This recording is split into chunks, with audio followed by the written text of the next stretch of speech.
Good morning, everybody. RV living with the geezer. Heading back to Fort Davis from Alpine. I ran down there this morning, pick up the yogurt that I like, that sweetened with that stevia. It's the same stuff Rusty eats. It's that Oikos.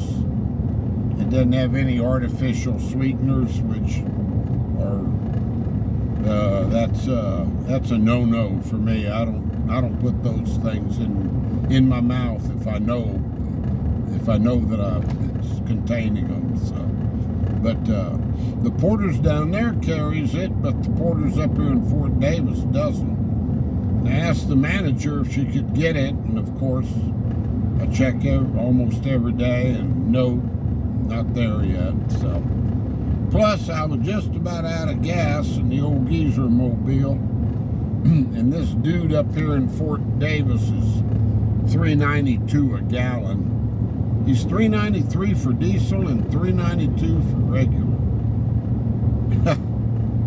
And yeah, he's a gouger. And you know, by the time you drive to Alpine, unless you need something else, you're not coming out ahead.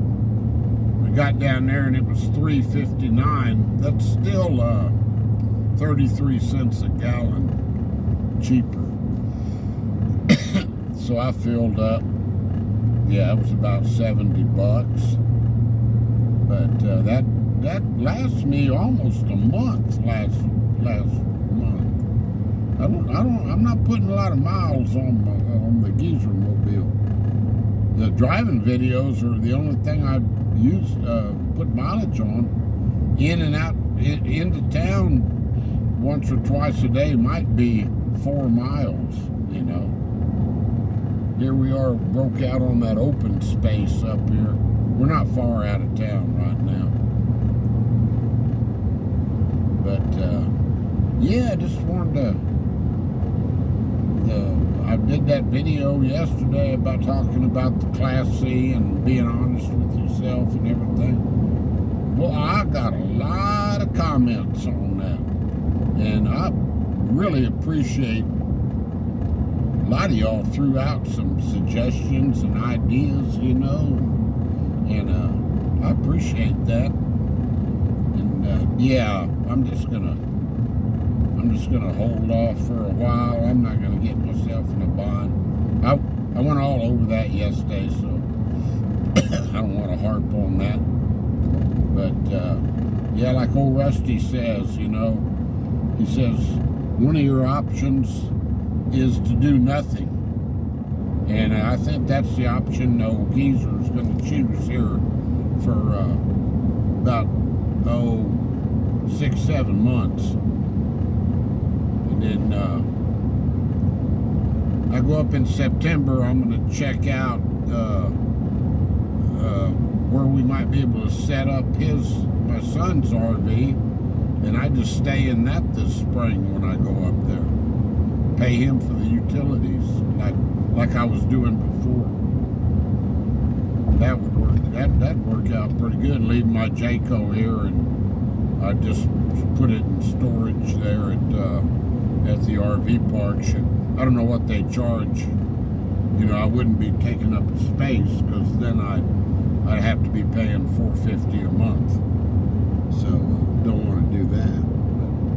But anyway, it'll all come out in the wash, as they say.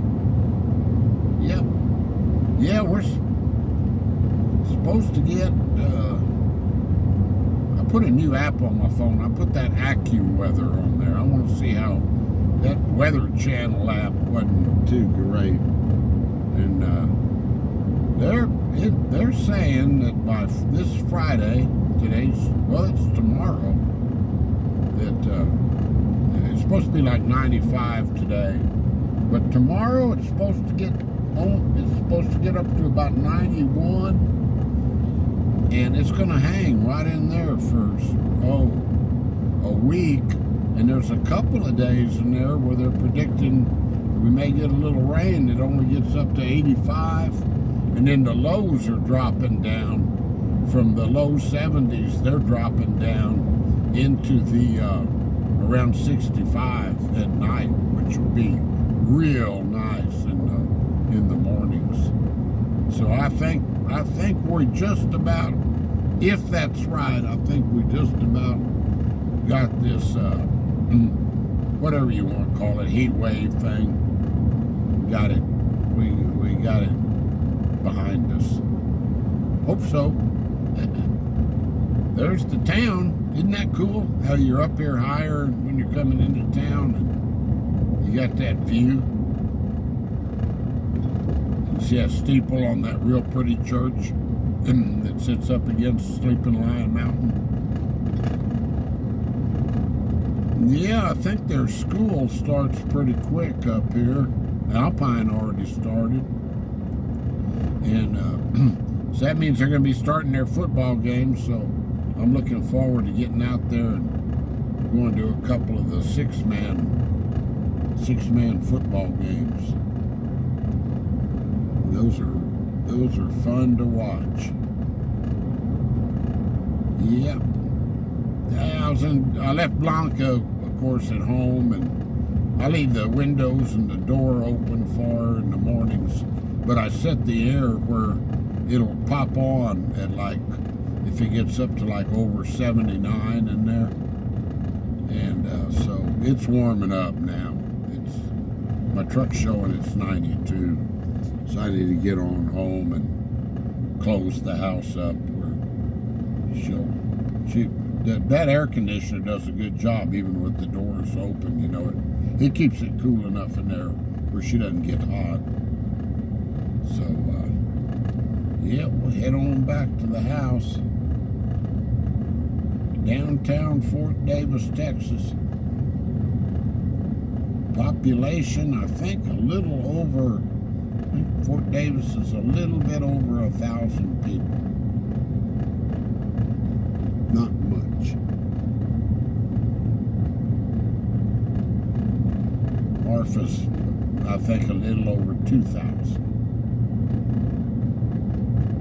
Alpine's right at 6,000 plus. Then they have a small university, Sul-Ross, which has a couple of thousand students. So it puts about 8,000.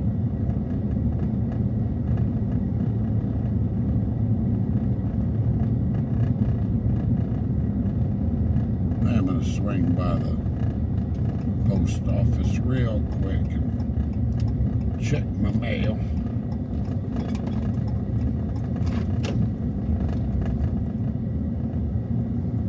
Easy town to get around in, let me tell you.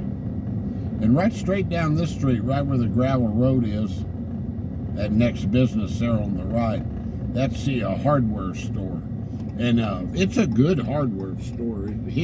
Higginbottom, that's a chain in Texas. I don't know if it's in other states too or not, but they've got that store packed with stuff. It's pretty good. It saves you trips down to Alpine, you know, to go to McCoy's or whatever. And they've got a lumber yard there where you can buy some lumber. And so, not bad. Oops, don't back out, buddy. I'm coming through. You gotta let the geezer got the right of way. Hopefully. All right, guys. I'm here at the old post office. I'm gonna go in and check my mail. Peace out. Stay blessed. Stay positive, and talk to you later. Adios. Bye-bye.